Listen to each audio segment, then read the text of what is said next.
मेरा नाम अभिषेक बारेट है। आप किसी कहानियों के हमारे स्पेशल सेगमेंट में मुझे देखते रहते हैं। इस वक्त आप स्क्रीन के सामने इसलिए जुटे हैं क्योंकि एक और रोचक कहानी से आपका नाता जुड़ने वाला है। ये कोई कहानी नहीं है, ये एक सच है, लेकिन ये सच कई सदियों से दफन है। ये राज है एक खजाने का, ऐसे बेशकीमती खजाने का जो भारत देश की पूरी इकॉनमी से भी ज़्यादा बताया जाता है। खैर, ये तब तक राज ही रहेगा जब तक 7वां दरवाजा नहीं खुलेगा। बात है केरल के पद्मनाभ स्वामी मंदिर के खजाने की, जो पूरी दुनिया में सबसे अमीर मंदिर माना जाता है। लेकिन ये मंदिर और इसका खजाना अपने अंदर ऐसे राज समेटे हुए हैं जो अभी तक सुलझ नहीं पाए। आज हम इसी मंदिर के खजाने और इससे जुड़े हर राज की बारीक पड़ताल आपको बताएंगे, जो आपको रोमांच से भर देगी। पद्मनाभ स्वामी मंदिर केरल के तिरुवनंतपुरम में स्थित है और आज़ादी से पहले इस पर त्रावणकोर के राजा का अधिकार था। ये मंदिर उस वक्त 12 साल पहले सुर्खियों में आ गया था जब पता चला कि इसमें 1 लाख करोड़ का खजाना है।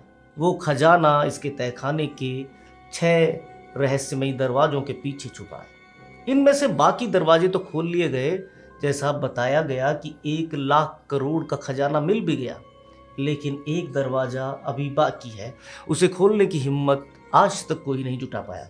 पहले इस मंदिर की पूरी कहानी जानिए, फिर हर दरवाजे के राज और 6वें दरवाजे और 7वें दरवाजे की कहानी भी साथ साथ चलेगी। क्या है इनका राज, वो भी हम आपको पूरी तफसील से बताएंगे। दरअसल भारत की आज़ादी के बाद जब त्रावणकोर और कोचीन रियासतों को संवैधानिक रूप से मिला दिया गया या उनका विलय कर दिया गया, तो दोनों के बीच में एक समझौता हुआ और समझौता ये था कि दोनों ही के पास अब समान रूप से इस मंदिर का हक रहेगा। समझौते के अनुसार इस मंदिर के प्रशासन का अधिकार मिला त्रावणकोर के आखिरी शासक चिथिरा थिरुनल को।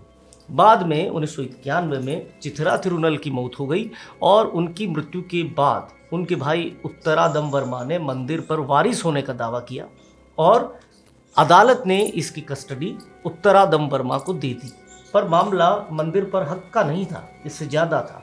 उत्तरादम वर्मा ने साल 2007 में दावा किया कि इस मंदिर का जो सारा खजाना है वो उनकी अपनी दौलत है। इसके ऊपर भी कोर्ट उनको पूरा हक दे, मतलब साफ था कि उत्तरादम वर्मा इस मंदिर का पूरा खजाना पा लेना चाहते थे। इससे केरल के कई लोग नाराज हो गए और उन्होंने कोर्ट में याचिका लगाई कि ये संपत्ति उत्तरादम वर्मा के परिवार की नहीं बल्कि पद्मनाभ स्वामी मंदिर की होनी चाहिए। इस पर कोई व्यक्तिगत दावा खारिज कर दिया जाना चाहिए और मूल रूप से इसके खजाने की दौलत पर भारत सरकार का हक होना चाहिए, जो मंदिर में ही मौजूद रहेगा। अब ये मामला कोर्ट गया तो कोर्ट ने मंदिर के उन 6 कमरों को खोलने पर रोक लगा दी जिनमें एक खजाना था। बाद में 2011 में केरल हाई कोर्ट ने केरल गवर्नमेंट को आदेश दिया कि वो इस मंदिर के नियंत्रण के लिए एक ट्रस्ट बना दे जो इसके खजाने को भी नियंत्रित करे और ये खजाना मंदिर का रहे, न कि व्यक्तिगत रहे। जैसा कि तय था कि शाही परिवार उत्तरादम वर्मा के साथ सुप्रीम कोर्ट पहुंच गया और खजाने पर अपना दावा किया। सुप्रीम कोर्ट ने हाई कोर्ट के फैसले पर स्टे दे दिया और कहा कि मंदिर के तमाम 6 तहखानों में मौजूद हर बेशकीमती दौलत की लिस्ट बनाई जाए और यहीं से शुरू हुआ वो राज जिसे जानने के लिए आप बेचैन हैं। लिस्ट बनाने के लिए ये सभी 6 तहखाने खोलने की ज़रूरत थी। अब शुरू हुआ इन 6 तहखानों के 6 रहस्यमय दरवाज़ों को खोलने का सिलसिला। जैसा कि हमने बताया कि इस मंदिर में 6 कमरे हैं जो तहखाने में मौजूद हैं। ये एक श्रेणी में बनाए गए हैं जिनमें प्रत्येक कमरे को अंग्रेजी के अल्फ़ाबेट ए से लेकर एफ तक पुकारा जाता है। अब खास बात जो अभी तक आपको हमने नहीं बताई, पहले आप वो जानें ताकि आप कंफ्यूज ना हो। जैसा कि हमने अभी तक आपको 6 कमरों के ही बारे में बताया, पर ये 6 कमरे सुप्रीम कोर्ट के आदेश पर इनमें छिपे खजाने की लिस्ट बनाने के लिए खोले जा चुके हैं। लेकिन एक कमरा और है, वही सबसे रहस्यमय है और 7वां दरवाज़ा भी है, जिसके खुलने से प्रलय आ सकती है ऐसा माना जाता है। इसका कारण हम आपको आगे बताएंगे, पर पहले ये जानें कि 6 कमरों के ई और एफ वोल्ट को मंदिर ट्रस्ट समय समय पर खोलता रहता है, क्योंकि मंदिर के अंदर होने वाले यज्ञ और अनुष्ठानों में काम लिया जाने वाला कोई भी सामान या बर्तन इन्हीं में रखे जाते हैं। 2 कमरों की बात हो गई। अब सी और डी में सोने और चांदी के जेवर रखे जाते हैं जो पद्मनाभ स्वामी मंदिर में भगवान विष्णु के गहने माने जाते हैं और समय समय पर इनका इस्तेमाल भगवान के श्रृंगार में होता है। बाकी बचे 2 कमरे ए और बी। इस ए वॉल्ट को जब खोला गया तो पता चला कि इसमें लगभग 1 लाख करोड़ का खजाना भरा हुआ था। जिसने भी इसे देखा वो भौचक्का रह गया। इसी वॉल्ट में महाविष्णु की 3.5 फीट की एक सोने की मूर्ति भी मिली थी, जो कीमती हीरे जवाहरातों से जड़ी हुई बेशकीमती मूर्ति है। इसके अलावा करोड़ों रुपए की एक 18 फीट लंबी सोने की चैन भी इसी वॉल्ट में मिली थी। इसके अलावा हीरे, माणिक्य, जवाहरात और दुर्लभ और करोड़ों की कीमत वाले हीरे पन्नों की बोरियां यहाँ से निकली। इसके बाद ये सबसे अमीर मंदिर हो गया, लेकिन राज अभी बाकी है। अब बात करते हैं वॉल्ट बी की। मान्यता है कि इस अकेले कमरे में ही बाकी 6 कमरों में मिले 1 लाख करोड़ के खजाने से ज़्यादा खजाना रखा हुआ है।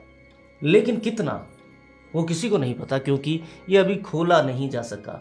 और क्यों नहीं खोला जा सका या क्यों नहीं खोला जा सकता, यही इस एपिसोड में आप जानने वाले हैं। श्री पद्मनाभ स्वामी मंदिर का जो 7वां दरवाजा है वो लकड़ी का बना हुआ है और देखने में ही ये बेहद रहस्यमयी लगता है। इस दरवाजे को खोलने या बंद करने के लिए कोई सांकल, नट, बोल्ट, जंजीर, ताला कुछ भी नहीं लगाया गया है। फिर भी ये पूरी तरह से पैक है, जो सैकड़ों सालों से ऐसे ही बंद है। ना ही इसमें कोई बदलाव आया है, ना ही इसमें कोई टूट फूट आई है। इतना समय बीत जाने के बाद में भी एकदम नया लगता है। बिना ताले, सांकल, नट, बोल्ट या जंजीरों की ये कैसे बंद है, ये वैज्ञानिकों के लिए भी अभी तक रहस्य है।